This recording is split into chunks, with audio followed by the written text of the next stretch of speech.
Friends, स्वागत है आप सभी का एजुकेशन बाय जेआरडी क्लासेस में। तो इस वीडियो के अंदर हम लोग देखने वाले हैं कि जो आपका एसएससी जीडी का फॉर्म आने वाला है 2025-26, वो अक्टूबर महीने में आने वाला है या कब आएगा, और इसके लिए आपका उम्र सीमा क्या रहने वाला है, यानी ओबीसी का उम्र सीमा क्या रहेगा, इसमें कितनी साल का छूट मिलेगा बच्चों आप सभी को, इसका एज कट ऑफ क्या रहने वाला है कि इसके अंदर आएगा तो आप लोग भर सकते हो, या जनरल का देखने वाले हैं, और एससी एसटी तीन चारों हम लोग का इंटेक का देखने वाले हैं। और इसका एज लिमिट भी क्या है वो भी हम लोग देखेंगे, ठीक है ना। और इसका जो अक्टूबर 2025 में इसका फॉर्म शुरू होगा, जो आपका 2026 तक समाप्त हो जाएगा, और आपको नौकरी का एक मौका भी मिल सकता है। आपको पता है कि इसमें कौन कौन सी पोस्ट रहता है। अगर आपको नहीं पता है तो आप लोग कमेंट में कीजिए, उसके रिलेटेड हम लोग एक और वीडियो लाने की कोशिश करेंगे, ठीक है ना। तो चलो हम लोग जानते हैं कि इसका एज लिमिट क्या है और कब तक फॉर्म आ सकता है, ठीक है ना। चलो देखो, सबसे पहले हम लोग देखेंगे जो इसका एस टी एस सी का एस एस जी डी का क्या उम्र सीमा रहने वाला है, ठीक है ना मेरा भाई। क्या देखेंगे हम लोग, इसकी जो एस टी एस सी है, इसका उम्र सीमा क्या रहने वाला है, मेल फीमेल दोनों का हम लोग इस वीडियो के अंदर देखने वाले हैं, ठीक है ना। तो चलो तो भाई, मेल और फीमेल दोनों का है, ठीक है ना।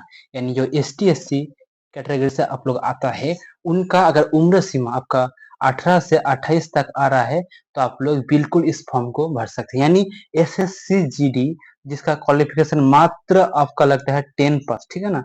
मात्र 10 पास से आप लोग एक अच्छी सरकारी नौकरी पा सकते हैं। और जो एस टी एस सी है, फीमेल मेल दोनों का ही उम्र सीमा 18 से 28 के अंदर है, तो आप लोग बिल्कुल भी इस फॉर्म को मत छोड़िए, ठीक है ना, क्योंकि 10वीं पास से आता है और आपको इसमें नौकरी भी थोड़ा आसान मिलता है, ठीक है ना।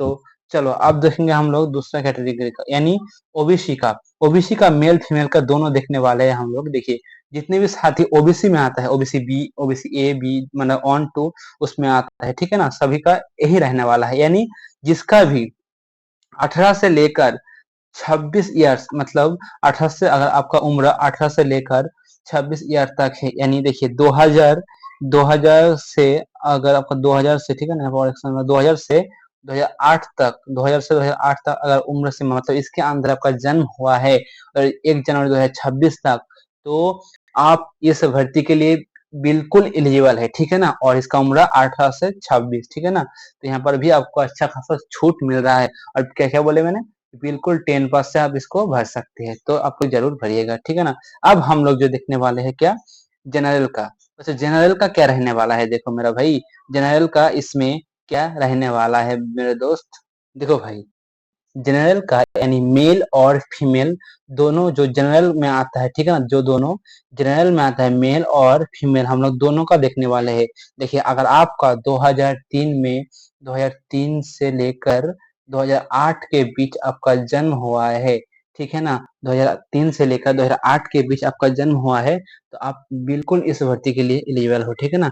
इसमें आपका जो रहने वाला है 18 से 23 ईयर, अब बिल्कुल लड़का हो या लड़की, दोनों के लिए सेमी एज कटअप रहने वाला है, ठीक है ना। तब से पता। और देखिए बच्चों, 1 जनवरी 2026 से पहले आपका 18 साल हो जाना चाहिए, ठीक है ना मेरा भाई। 1 जनवरी 2026 से पहले आपका 18 साल हो जाना चाहिए, ठीक है ना, ठीक है ना मेरा भाई। और देखो, जो इसका जो आपका सिलेबस आता है, अक्टूबर 2019 इसी साल फॉर्म आएगा, ठीक है ना।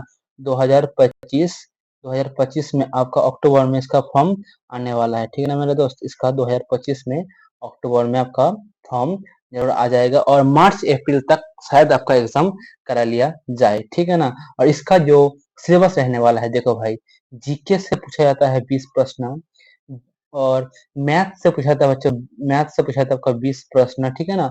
और रीजनिंग से पूछा जाता है आपका 20 प्रश्न, और आपका इंग्लिश या हिंदी दोनों में से जो आपको अच्छा लगे उससे पूछा जाएगा आपको 20 प्रश्न, ठीक है। आपको हिंदी चुनिए तो आपका यहाँ से आ जाता है 20 प्रश्न, यानी टोटल होता है आपका कितना, 80 नंबर, यानी 80 नंबर का टोटल पेपर होता है, जिनमें से एक अंक का 2 नंबर मिलता है, यानी पूरा ए ऑन 116 का आपका पेपर करवाया जाता है, और इन्हीं से आपका कट ऑफ बनता है, ठीक है ना।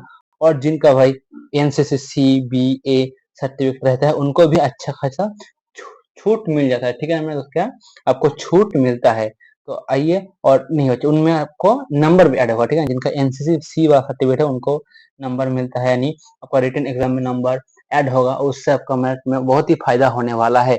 और इसका जो रनिंग होने वाला है भाई 5 किलोमीटर, पूरा 24 मिनट के अंदर आपको 5 किलोमीटर दौड़ना है मेरा दोस्त, ठीक है ना। और भाई जो 2025 में आने वाला है ना मेरा भाई, क्या बोले 70,000 यानी 80 भी हो सकता है, 90 प्लस आपको वैकेंसी देखने को मिलेगा एसएससी जीडी के अंदर, जिसमें आईटीबीपी, असम राइफल और भी कई पोस्ट है, सीआरपीएफ, सीआईएसएफ, ठीक है ना। इससे बहुत तरीके से 8 बहन इसको हम लोग कहते हैं, ठीक है ना, बहुत ही इसमें आता है। तो आप लोग जरूर इसका 10 पास क्वालिफिकेशन से आप इसका फॉर्म भर सकते हैं, ठीक है ना।